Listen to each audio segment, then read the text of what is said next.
Hello everyone, আমার প্রথম ব্লগে সবাইকে স্বাগত জানাই। শুক্রবারের রোদ ঝলমলে দিন, খুবই রোদ ছিল এবং চট্টগ্রামে খুবই গরম পড়ছে বর্তমানে।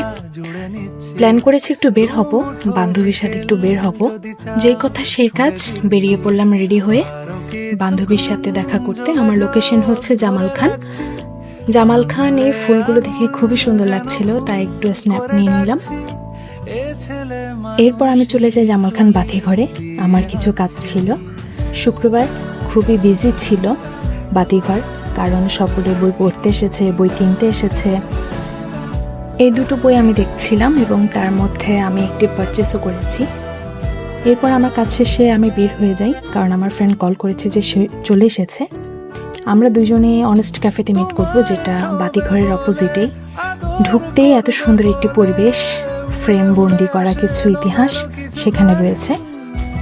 সেদিন একটু খুব বিজি ছিল বলতে গেলে অনেস্ট ক্যাফে, কারণ শুক্রবার ছিল, সব স্টুডেন্টরা এসেছে বই পড়তে এবং গল্প করতে। খুব অ্যাস্থেটিক একটা এনভায়রনমেন্ট ছিল সেখানে, পুরোনো দিনের মিউজিক সিস্টেম ছিল এবং সেখানে ছোটোখাটো একটি শপিং মল বলতে গেলেও আছে।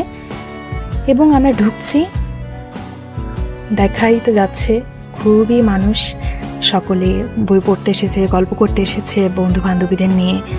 এবং ডেকোরেশন আমার খুবই ভালো লেগেছে, যেটা সত্যি কথা। এখানে মেনুগুলো দেখছিলাম, এরপর খাবার অর্ডার দিই।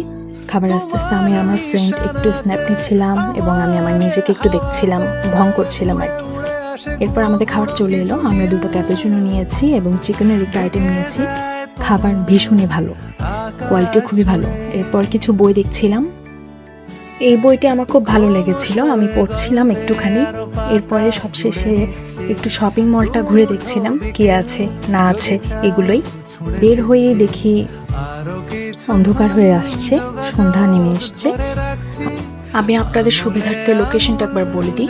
জামাল খান প্রেস ক্লাবের অপোজিটে ইস্টার্ন ব্যাংক বিল্ডিংয়ে লিফটে 3 গেলে অনেস্ট ক্যাফে।